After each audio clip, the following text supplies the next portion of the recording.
Buenas tardes. El presente video es para llevar a cabo la actividad 1, la comunicación en los entornos modernos, por parte de la Licenciatura de Negocios Internacionales del Instituto Politécnico Nacional. Para esta actividad ejemplificaré una situación que se lleva en un aula de clases para dar a conocer los tipos de lenguaje que se pueden dar en una situación parecida, ya sea real o ficticia. Para ello, yo fungiré el rol de profesor. De esta manera podemos identificar algunos tipos de lenguaje. Muy bien, sin más preámbulo, voy a comenzar. Buenas tardes, mi nombre es Julio César Santana Serna y yo soy el profesor de psicología. Para esta materia es preciso entender qué es la psicología. Vamos a empezar. La psicología es una ciencia que se encarga de estudiar la conducta, el comportamiento, la personalidad, las enfermedades mentales, el comportamiento animal, que en ocasiones se le llama etiología, las bases biológicas, fisiológicas, anatómicas y también neurales de la conducta, y también los procesos cognitivos que en general llevan a cabo los seres vivos, o incluso, ¿por qué no?, también algunos seres que se consideran no vivos. Por ejemplo, el caso de la inteligencia artificial, que actualmente trata de modular e imitar cómo funciona nuestra mente para llevar a cabo ciertos procesos que nosotros podemos ver de maneras cotidianas, ¿no? Por ejemplo, los automóviles modernos que se manejan solos, o también algunas computadoras que son capaces de mantener una conversación con nosotros.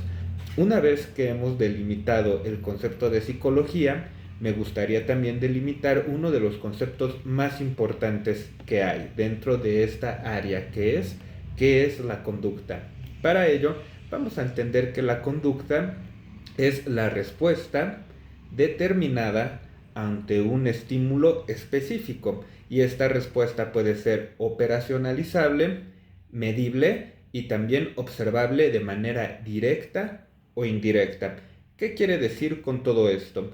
Un estímulo es todo aquello que podemos percibir a través de nuestros cinco sentidos, y una respuesta son aquellos movimientos que nuestro cuerpo físico hace ante la percepción de esos estímulos. Por ejemplo, cuando una persona escucha un ruido fuerte, el estímulo es el ruido y la respuesta son los movimientos de asombro o de susto o de felicidad ante dicho estímulo. ¿Qué quiere decir que sea operacionalizable? Yo puedo medir la cantidad de conducta que generó ese organismo. Por ejemplo, en un ambiente controlado, en un laboratorio, yo puedo hacer que una rata sienta pánico ante un estímulo sonoro, de tal manera que para que esta rata pueda expresar su pánico o ansiedad, tiene que brincar. Y yo puedo medir la cantidad de newtons que son ejercidas ante una lámina de metal cada vez que esta rata brinca. Entonces, cuando no hay mucho asombro, la rata brinca de manera muy leve y se ejerce una presión mínima por parte de las patas a la jaula. Sin embargo, si el estímulo realmente genera ansiedad o pánico muy elevados a las ratas, esta va a generar una presión muy fuerte en la placa de metal de la jaula para poder dar un brinco muy fuerte. De esta manera yo puedo medir de manera directa su conducta. ¿Y qué implica que la conducta sea observable de manera directa o indirecta? Yo puedo medir la conducta de manera directa, como mostré el ejemplo de la rata, y también lo puedo medir de manera indirecta, por ejemplo, a través de qué o cómo podemos medir los pensamientos, las sensaciones o los sentimientos, porque tengamos en cuenta que odiar, amar, pensar, razonar, imaginar también son conductas. Sin embargo, no las podemos medir de manera directa. Yo no puedo decir, mira, tengo tu pensamiento y lo voy a medir. Pero ¿qué es lo que hacemos? A través de las neurociencias y de diferentes sistemas y métodos de visualización, nosotros podemos observar qué es lo que está pasando en el cerebro cuando una persona está realizando ciertas conductas, y nos hemos dado cuenta que cuando las personas piensan se activa el hemisferio derecho y ciertas partes de este hemisferio, por ejemplo el lóbulo frontal, que se relaciona mucho con el pensamiento. Entonces yo puedo ver qué cantidad y qué tanto tiempo está activo el lóbulo frontal del hemisferio derecho mientras una persona está pensando. De esta manera puedo ver qué tiempos, qué intervalos y en qué intensidad se está llevando a cabo esa conducta. De esta manera puedo finalizar que la psicología es una ciencia que estudia diferentes aspectos que conciernen no solamente a los seres humanos, sino también a los seres vivos, y que la conducta es un aspecto meramente medible, operacionalizable, que también se puede visualizar de manera directa o indirecta y que está determinada por los estímulos. Bien, después de haber dado toda esta introducción acerca de ciertos aspectos de psicología, realmente lo que busco compartir es los tipos de comunicación que existen en un aula de clases. En este caso se pueden identificar varios. El primero es una comunicación formal.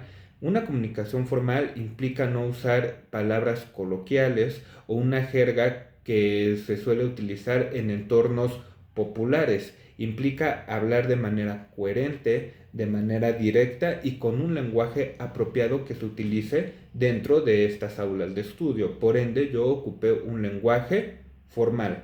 También ocupé un lenguaje científico porque hablé de definiciones y de conceptos que atañen a una ciencia, en este caso la psicología. Por ejemplo, mencioné palabras como conducta, personalidad, enfermedad mental, neurociencias, anatomía, fisiología y demás. También podemos atender que existe una comunicación no verbal. Por ejemplo, yo estoy haciendo ademanes con las manos para poder explicar lo que estoy hablando y también estoy haciendo gesticulaciones faciales para mostrar o hacer énfasis en ciertos aspectos de la clase la cual supuestamente estaba dando. De esta manera podemos identificar por lo menos estos tres tipos de comunicación en esta actividad. Sin embargo, se pudieron haber mostrado más. Por ejemplo, un lenguaje informal, en caso de que algún estudiante haya tenido duda y lo haya expresado con una jerga o con un vocabulario informal. También podríamos tener un lenguaje artificial si hubiéramos decidido medir realmente la conducta o medir ciertas variables. Tendríamos que haber utilizado ciertos programas, por ejemplo Python o MATLAB, y así hacer uso de las matemáticas. Por ende, en un aula de clases podemos obtener una gran cantidad de tipos de comunicación. Bueno, esto sería todo para la actividad.